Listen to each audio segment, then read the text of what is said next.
പുതിയ എപ്പിസോഡിലേക്ക് നിങ്ങൾക്ക് എല്ലാവർക്കും സ്വാഗതം. ഇന്ന് ഞാനിങ്ങനെ ഈ ഒരു കേക്കൊക്കെ ആയിട്ട് നിൽക്കുന്നത് കാണുമ്പോൾ നിങ്ങൾക്ക് മനസ്സിലാകും ഇന്ന് ഒരു കേക്ക് ഡെക്കറേഷൻ വീഡിയോ ആണ്. ഇതുപോലെ നല്ല ടോൾ ആയിട്ടുള്ളൊരു കേക്ക് ഡെക്കറേറ്റ് ചെയ്യാന്ന് പറഞ്ഞാൽ ബിഗിനേഴ്സ് ആയിട്ടുള്ളവർക്ക് ഇച്ചിരി ബുദ്ധിമുട്ടുള്ള കാര്യമാണ്. നമ്മൾ ഏറ്റവും കൂടുതൽ അപ്പോൾ വറി ചെയ്യുന്നത് എങ്ങനെ ഒരു സ്മൂത്ത് ഫിനിഷ് ഈ കേക്കിന് കൊടുക്കുക എന്നുള്ളതാണ്. ടോൾ കേക്കൊക്കെ ചെയ്യാൻ ബുദ്ധിമുട്ടുന്ന ബിഗിനേഴ്സ് ആയിട്ടുള്ളവർക്ക് എങ്ങനെയാണ് ഇങ്ങനെ ഒരു കേക്ക് എങ്ങനെയാണ് ഇതുപോലെ ഡിസൈൻ ചെയ്തെടുക്കാൻ പറ്റുന്നതെന്നാണ് ഇന്നത്തെ വീഡിയോയിൽ കാണിച്ചു തരുന്നത്. ഇത് വളരെ എളുപ്പമാണ്. ബേസിക് ടെക്നിക്സ് മാത്രമേ ഇതിനകത്ത് നമ്മൾ യൂസ് ചെയ്തിട്ടുള്ളൂ. അപ്പോൾ നമുക്ക് എങ്ങനെയാണ് ഈ കേക്കിനെ ഇതുപോലെ ആയിട്ട് നല്ല ഭംഗിയായിട്ട് തന്നെ ഡെക്കറേറ്റ് ചെയ്യുന്നതെന്ന് നമുക്ക് നോക്കാം. അപ്പോൾ ആദ്യമായിട്ട് നമുക്ക് നമ്മുടെ വിപ്പിംഗ് ക്രീമിനെ ഒന്ന് വിപ്പ് ചെയ്തെടുക്കാം. നമ്മൾ എപ്പോഴൊക്കെ വിപ്പിംഗ് ക്രീം വിപ്പ് ചെയ്യുന്നോ അന്നേരം എല്ലാം നമ്മൾ കുറച്ച് ഐസിങ് ഷുഗറും കൂടെ നമ്മൾ ഇതിനകത്ത് ആഡ് ചെയ്യണം. ഇത് ഞാനിപ്പോൾ ഏകദേശം ഒരു 350 ഗ്രാമോളം വിപ്പിംഗ് ക്രീം എടുത്തിട്ടുണ്ട്. അപ്പോൾ അതുകൊണ്ട് ഞാൻ ഏകദേശം 3 സ്പൂണോളം ഐസിങ് ഷുഗർ കൂടെ ഇതിലേക്ക് ആഡ് ചെയ്യുകയാണ്. ഇന്ന് നമ്മൾ 6 ഇഞ്ച് റൗണ്ട് കേക്കാണ് ഇന്ന് ഈ കേക്കിന് വേണ്ടി യൂസ് ചെയ്യുന്നത്. നമ്മൾ സാധാരണ കേക്ക് ബേക്ക് ചെയ്യുമ്പോൾ ചില കേക്കിനൊക്കെ ചെറിയ ഡോം ഷേപ്പിൽ ഇങ്ങനെ മോൾഡിൽ കാണും. പക്ഷേ അങ്ങനെയുള്ള കേക്ക് നമ്മൾ കട്ട് ചെയ്ത് റിമൂവ് ചെയ്യേണ്ട കാര്യമൊന്നുമില്ല. നമ്മളെന്തായാലും മോൾഡിൽ നിന്ന് മാറ്റിയിട്ട് നമ്മളതിനെ ഇതുപോലെ തണുക്കാനായിട്ട് വെച്ചാൽ അതിങ്ങനെ ഇരുന്ന് ഏകദേശം എല്ലാം ഒരേ ലെവലിൽ ഫ്ലാറ്റ് ആയ കേക്കായിട്ട് നമുക്ക് കിട്ടും. അപ്പോൾ അങ്ങനെ ചെയ്ത് വെക്കുവാണെങ്കിൽ നമ്മൾ ഈ ലെയർ ചെയ്യുമ്പോൾ ഡോം കട്ട് ചെയ്ത് മാറ്റേണ്ട ആവശ്യമൊന്നും വരില്ല. ഇനി നമുക്ക് ഈ എല്ലാ കേക്കിനെയും ഒന്ന് ലെയർ ചെയ്തെടുക്കാം.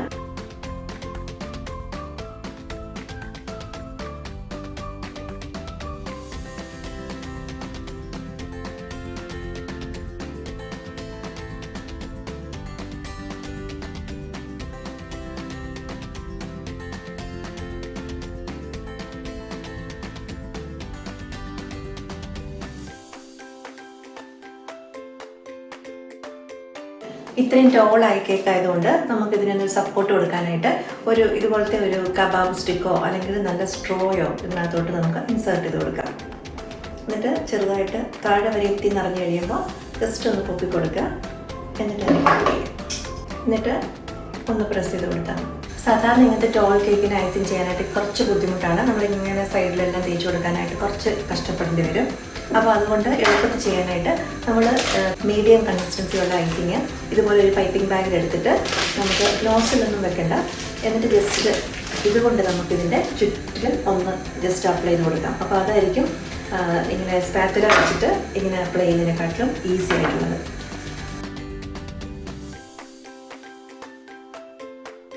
കേക്ക് ഡെക്കറേഷൻ്റെ ബിഗിനേഴ്സ് ആയിട്ടുള്ളവർക്കൊക്കെ ഈ ഒരു രീതിയിൽ കേക്ക് കവർ ചെയ്യുന്നതായിരിക്കും കുറച്ചുകൂടെ എളുപ്പമായിട്ട് തോന്നുന്നത്.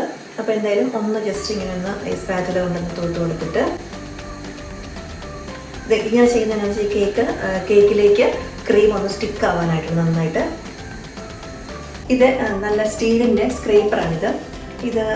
ഇതുപോലെ തന്നെ ഇത്രയും പൊക്കമൊക്കെയുള്ള കേക്കുകൾ നല്ല ഈസി ആയിട്ട് ഡെക്കറേറ്റ് ചെയ്യാൻ ഐസിങ് ചെയ്യാനുള്ള ഒരു ടൂളാണിത്. അപ്പോൾ ഇത് കയ്യിലുണ്ടെങ്കിൽ നമുക്ക് നമ്മുടെ കാര്യങ്ങൾ ഒത്തിരി ഈസിയാണ്. ഇങ്ങനെ ചേർത്ത് പിടിക്കുക. ഇതിൻ്റെ ബേസ് ഈ കേക്കിൻ്റെ ബേസിൽ ചേർന്നിരിക്കണം. എന്നിട്ട് ഇങ്ങനെ പിടിച്ചുകൊണ്ട് തന്നെ ഒന്നിങ്ങനെ ടേൺ ചെയ്യുക. ഇങ്ങനെയുള്ള പ്ലേസിലൊക്കെ കുറച്ചുകൂടെ ക്രീം അപ്ലൈ ചെയ്ത് കൊടുക്കുക. ഇനി ഒന്നുകൂടെ നമുക്ക് ഈ സ്ക്രേപ്പർ കൊണ്ടൊന്ന് ക്ലീൻ ചെയ്യാം.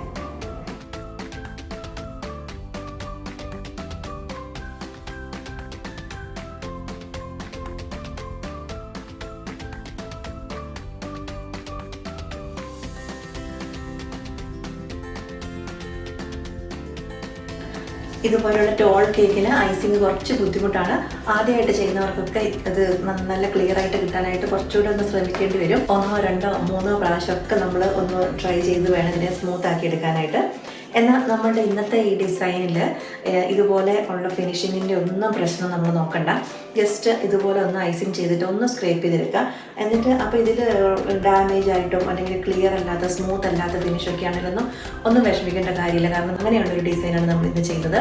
ഇത് ബിഗിനേഴ്സിനെ ഉദ്ദേശിച്ചിട്ടുള്ളതാണ്. ബിഗിനേഴ്സിനും നന്നായിട്ട് കേക്ക് ഡെക്കറേറ്റ് ചെയ്ത് പ്രസൻറ്റ് ചെയ്യാനായിട്ട് പറ്റുന്ന തരത്തിലുള്ള ഒരു ഡിസൈനാണിന്ന്. അപ്പോൾ ഏകദേശം ഇതുപോലെ ഒന്ന് സ്മൂത്ത് ആക്കി എടുക്കുക. എന്നിട്ട് അതിനുശേഷം നമുക്ക് കേക്കിൻ്റെ ബോർഡ് നന്നായിട്ടൊന്ന് ക്ലീൻ ചെയ്ത് കൊടുക്കാം.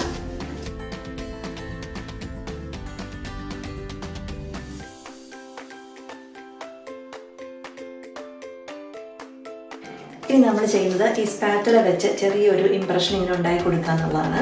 അപ്പോൾ അത് ഒരേ രീതിയിൽ തന്നെ നമ്മൾ ഏറ്റവും താഴെ നിന്ന് തന്നെ ചെയ്യുകയാണെങ്കിൽ അതായിരിക്കും കുറച്ചുകൂടി എളുപ്പം. അപ്പോൾ താഴെ നിന്ന് ജസ്റ്റ് ഇങ്ങനെ ഒന്ന് വെച്ച് കൊടുക്കുക. ഇത് ആർക്ക് വേണമെങ്കിലും ചെയ്യാൻ പറ്റുന്ന ഒരു ഡിസൈനാണ്. യാതൊരു ബുദ്ധിമുട്ടും ഇല്ല. ക്ലീൻ ഫിനിഷ് വേണ്ട, ഷാർപ്പ് എഡ്ജ് വേണ്ട, എങ്കിലും നമുക്ക് നല്ല ബ്യൂട്ടിഫുൾ ആയിട്ടുള്ളൊരു പാറ്റേൺ നമുക്ക് കിട്ടുകയാണ്. ഒട്ടുമിക്ക പേർക്കും കേക്ക് ഡെക്കറേഷൻ നടത്തുമ്പോൾ ക്ലീൻ ഫിനിഷ് കിട്ടുന്നില്ല എന്നുള്ളതാണ് ഒരു വലിയ ഒരു ബുദ്ധിമുട്ട്. അപ്പോൾ അങ്ങനെയൊക്കെ കിട്ടാത്തവർക്ക് ഇതേപോലത്തെ പാറ്റേൺസ് പരീക്ഷിക്കാവുന്നതാണ്. ഏറ്റവും മുകളിലത്തെ ചെയ്യുമ്പോൾ നമ്മൾ ആ എഡ്ജ് ഇങ്ങനെ പൊങ്ങി നിൽക്കുന്ന രീതിയിൽ ചെയ്യാൻ ശ്രദ്ധിക്കുക. അപ്പോൾ നമുക്ക് എത്ര പെട്ടെന്നാണല്ലേ ഇതുപോലൊരു ഫിനിഷിങ് കിട്ടിയത്. അപ്പോൾ ഇത് എല്ലാവർക്കും തന്നെ ട്രൈ ചെയ്ത് നോക്കാൻ പറ്റുന്ന ഒരു ഡിസൈൻ തന്നെയാണ്. അപ്പോൾ ഇതിന് ഇങ്ങനെ ചെയ്തതിന് ശേഷം നമുക്ക് കുറച്ച് നേരം ഇതിനെ ഒന്ന് ഫ്രിഡ്ജിൽ സെറ്റ് ചെയ്യാനായിട്ട് വെക്കാം. ആ സമയം കൊണ്ട് നമുക്ക് പല കളറിലുള്ള ക്രീമുകൾ റെഡിയാക്കി എടുക്കാം. നമ്മുടെ കേക്ക് കുറച്ച് നേരം ഫ്രിഡ്ജിലിരുന്ന് സെറ്റായതാണ്. ഇനി നമുക്ക് ഇതിന് മുകളിൽ നമ്മളുടെ ഡെക്കറേഷൻസ് കൊടുക്കാം. അപ്പോൾ ഞാനിവിടെ കുറച്ച് ബേസിക് നോസിൽസ് ആണ് എടുത്തേക്കുന്നത്. പൈപ്പിംഗ് ടെക്നിക്സ് എന്ന വീഡിയോയിൽ ഈ പറഞ്ഞ ബേസിക് നോസിൽസിൻ്റെ എല്ലാം എങ്ങനെയാണ് അത് യൂസ് ചെയ്യേണ്ടതെന്ന് ഡീറ്റെയിൽ ആയിട്ട് പറഞ്ഞിട്ടുണ്ട്. ബേസിക് പൈപ്പിംഗ് അറിയത്തില്ലാത്തവർ ആ വീഡിയോ ഒന്ന് കണ്ടു നോക്കുക. ഇതെല്ലാം വിൽട്ടൻ്റെ പൈപ്പിംഗ് നോസിൽസ് ആണ്.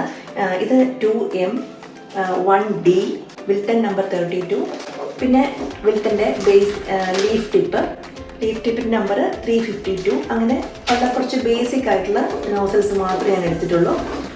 അതുപോലെ തന്നെ വിപ്പിംഗ് ക്രീം എങ്ങനെയാണ് കളർ ചെയ്യുന്നുള്ളതൊക്കെ ഡീറ്റെയിൽ ആയിട്ട് നമ്മൾ ആ വീഡിയോയിൽ പറഞ്ഞിട്ടുണ്ട്. നമുക്ക് ഇഷ്ടമുള്ള കുറച്ച് കളേഴ്സ് കൊടുത്ത് നന്നായിട്ട് കളർ ചെയ്തിട്ട് പൈപ്പിംഗ് ബാഗിൽ സെറ്റ് ചെയ്യുക. എന്നിട്ട് നമുക്ക് പൈപ്പിംഗ് ചെയ്ത് തുടങ്ങാം.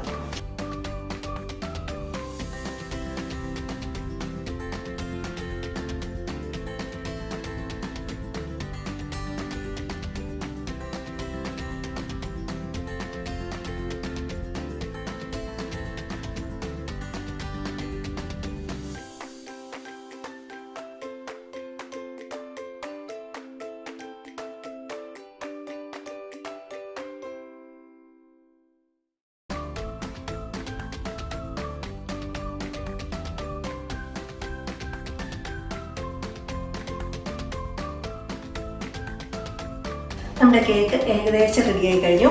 ഇനി ഞാനിതിൻ്റെ ഈ എഡ്ജിൽ കുറച്ചൊരു ഗോൾഡ് പെയിൻറ്റ് കൊടുക്കുകയാണ്. ഇത് എഡിബിൾ ഗോൾഡ് പെയിൻ്റ് ആണ്. ചെറിയൊരു ബ്രഷ് കൊണ്ട് സൂക്ഷിച്ച് ഇതിൻ്റെ സൈഡിലൊന്ന് ഒരു ടച്ച് ചെയ്ത് വിട്ടാൽ മതി.